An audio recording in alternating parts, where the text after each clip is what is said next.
Hello everyone, welcome to our channel. This is Srishti Agrawal. तो मैं आप सभी कक्षा 3 के विद्यार्थी के लिए लेकर आई थी पहल हिंदी कार्यपुस्तिका के सॉल्यूशन, जिसमें हमने काफ़ी सारे कार्यपत्रक आकलन पत्रक के सॉल्यूशन देख लिए हैं। यहाँ पर आगे बढ़ते हुए देखेंगे आकलन नंबर 10 से कंटिन्यू और साथ ही साथ कार्यपत्रक भी देखेंगे। तो पूरे वीडियो में बने रहना है आपको इसी तरह मेरे साथ। सबसे पहले आकलन 10 का सॉल्यूशन देखेंगे, जिसमें एक कहानी है जिसे पढ़ेंगे और प्रश्नों के उत्तर देंगे। कहानी का शीर्षक है जिगरी दोस्त। एक गिलहरी और एक चूहा दोनों बहुत अच्छे दोस्त थे। गिलहरी का नाम गुलगुल और चूहे का नाम कुटकुट था। गुलगुल बहुत भोली भाली थी, लेकिन कुटकुट बहुत चालाक था। एक दिन गुलगुल भोजन की तलाश में दूर चली गई। कुटकुट परेशान होकर उसे ढूंढने लगला। चलते चलते कुटकुट को कुछ धारदार चीज दिखी। वह उसके पास गया और देखा तो वह गुलगुल है। उसने गुलगुल के मुंह पर पानी डाला तो उसे होश आ गया। उसने बताया कि कौवे ने उसे झपट्टा मारा और वे बेहोश हो गई। तो वह जानवर जो गद्यांश में नहीं है, बाज नहीं है। देखिए, कौवे की बात हो रही है, गिलहरी की बात हो रही है, चूहे की बात हो रही है, पर बाज कहीं नहीं है, तो बाज पर टिक कर देंगे। गुलगुल बहुत भोली भाली थी, लेकिन कुटकुट कैसा था? चालाक। गुलगुल दूर चली गई भोजन की तलाश में। गुलगुल को ढूंढने निकला चूहा। गुलगुल को किसने झपट्टा मारा? कौवे ने। गिलहरी के अलावा और कौन से जीव है जो पेड़ पर चढ़ सकते हैं? सांप, नेवला और गिरगिट। पक्षियों के दाना पानी के लिए आप क्या क्या करते हैं लिखिए। पेड़ पर 2 बर्तन लटकाते हैं, उनमें एक में दाना और एक में पानी डालते हैं। तो ये जरूर करना चाहिए। अगर आप नहीं करते तो अभी से स्टार्ट कर दीजिए, क्योंकि पक्षियों को भी दाना और पानी की बहुत ज़रूरत पड़ती है। चूँकि अभी पर्यावरण प्रदूषण बहुत ज़्यादा हो रहा है, तो पक्षियों की इसकी बहुत ज़रूरत है। अगला है, नीचे दी गई पहेली को पढ़िए और उत्तर दीजिए। लाल गेंद में है पीले खाने, खानों में है मोती के दाने। मैं एक फल हूँ, आपको हिंट भी दी गई है। ये क्या है? लाल, अंदर ऊपर से लाल रहता है और अंदर पीले पीले खानों में दाने दिखते हैं ना, जो कि मोती के समान रहते हैं। वो कौन है? अनार। मेरे नाम में फूल भी है, मेरे नाम में फल भी है। बताओ तो मेरा नाम क्या है? मुझे लोग खाते हैं। क्या है? गुलाब जामुन, जिसमें जामुन फल का नाम आ गया, गुलाब फूल का नाम आ गया। गुलाब जामुन अपने आप में एक मिठाई है। ठीक है, तो ये हो गया इस तरह से डन आकलन पत्रक 10। अब देखेंगे कार्यपत्रक 61 का सॉल्यूशन, जिसमें गद्यांश है जिसे रीड करेंगे और प्रश्नों के उत्तर देंगे। भारती दीदी घर आई, पीली साड़ी पहनकर आई, उनके लिए मीना खीर ले आई। दीदी ने खीर खाई, पानी पिया, वह सुमन के साथ बाजार गई। वे दोनों खीरा, ककड़ी, नाशपाती, पपीता व जीरा खरीद लाई। आसमान में बिजली चमकी, पानी बरसने लगा, सुमन की छतरी खराब निकली, वे दोनों भीग गई। तो गद्यांश में आप नाम वाले शब्दों को लिखिए। भारती, साड़ी, पपीता, मीना, सुमन, खीरा, ककड़ी, नाशपाती, जीरा, पानी, छतरी, आसमान, ये सभी क्या है? नाम है। अब है क्वेश्चन, निम्नलिखित प्रश्नों के उत्तर दीजिए। भारतीय दीदी ने किस रंग की साड़ी पहनी थी? पीले रंग की। आपके घर पर घरेलू सामान कौन खरीद कर लाता है? पापा व बड़ी दीदी। बाजार कौन कौन गया? भारती दीदी व सुमन। सुमन व दीदी बरसात में क्यों भीग गई? क्योंकि सुमन की छतरी खराब थी। अपने पसंद की 2 हरी सब्जियों के नाम लिखिए जो आपको पसंद है, जैसे टिंडे और भिंडी। तो ये डन होता है कार्यपत्रक 61। अब देखेंगे कार्यपत्रक 62, जिसमें है कोष्टक में दिए गए शब्दों में से उचित शब्द छांटकर वाक्य पूरा कीजिए।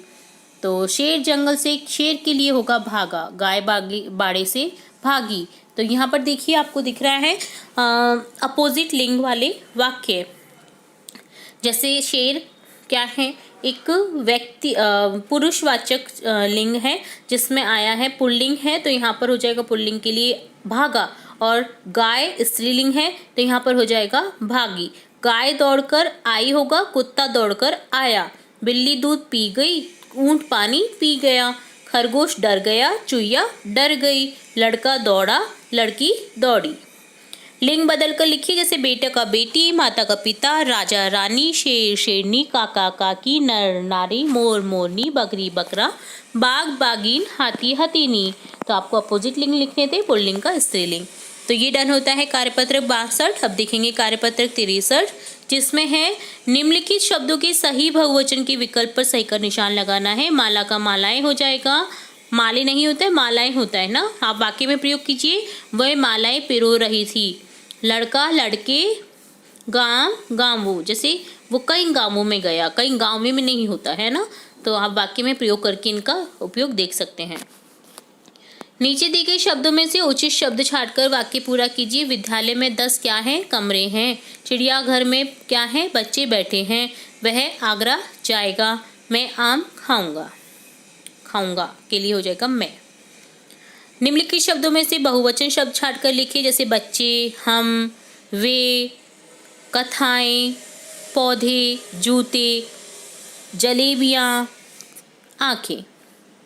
मैं टॉफ़ी लेना चाहता हूँ। रेखांकित शब्द का बहुवचन लिखते हुए वाक्य को पुनः लिखिए, मैं टॉफ़ियाँ लेना चाहता हूँ। तो ये डन होता है कार्यपत्रक 63। अब देखेंगे कार्यपत्रक 64, जिसमें है गद्यांश अगेन, और इसे पढ़कर के बॉक्स में उचित विलोम शब्द लिखने हैं। देखिए 3 दोस्त थे, रंग बिरंगा मोर, हरियल तोता और भूरा चूहा। एक बार तीनों भोजन की तलाश में घने जंगल में गए। वहां उन्हें काले रंग का भालू मिला। उसके बड़े बड़े बाल थे। उसने तीनों को रोक लिया, बोला कहाँ जा रहे हो? तभी भूरा चूहा बोला, तुम नाई से अपने बाल क्यों नहीं कटवाते हो? बहुत बदबू आ रही है, लगता है तुम बहुत दिनों से नहाए भी नहीं हो। चुप छुटकू, यह जंगल है, यहाँ सब ऐसे ही रहते हैं, मोर बोला। तो यहाँ पर देखिए विलोम शब्द लिखने आपको। जाना का हो जाएगा आना, काला सफ़ेद, बड़े बड़े अर्थात छोटे छोटे, यहाँ वहाँ, बदबू खुशबू, बोलना, चुप रहना। यह अनुभव से निम्नलिखित अपने अनुभव से निम्नलिखित शब्दों के विलोम शब्द लिखे। सुबह का हो जाएगा शाम, उठना बैठना, उजाला अंधेरा, दूर पास, ठंडा गर्म, भरपेट अर्थात खाली पेट हो जाएगा। विलोम शब्दों के नीचे रेखा कीजिए। गुलाब काला और सफ़ेद भी होता है। विमल दिन रात पड़ता है। दादी सुबह शाम मंदिर जाती है। सुबह का शाम, दिन का रात, काला का सफ़ेद हो जाएगा। तो ये डन होता है कार्यपत्रक 64। अब देखेंगे कार्यपत्रक 65, जिसमें नीचे लिखे शब्दों के समान अर्थ वाले 2-2 शब्द लिखे। समान अर्थ वाले जैसे हवा का है पवन, वायु, ये है पर्यायवाची शब्द यानी समानार्थी शब्द। तो घर के हो जाएंगे सदन भवन, कमल का हो जाएगा पंकज जलद, बादल का हो जाएगा मेघ बारिद, आकाश का हो जाएगा आसमान नभ, पानी का हो जाएगा जल नीर, मित्र का हो जाएगा दोस्त सखा, पेड़ का हो जाएगा वृक्ष पिटक, सूर्य का हो जाएगा सूरज दिनकर, गुरु का हो जाएगा शिक्षक आचार्य, चंद्रमा का हो जाएगा निशाकर मणि।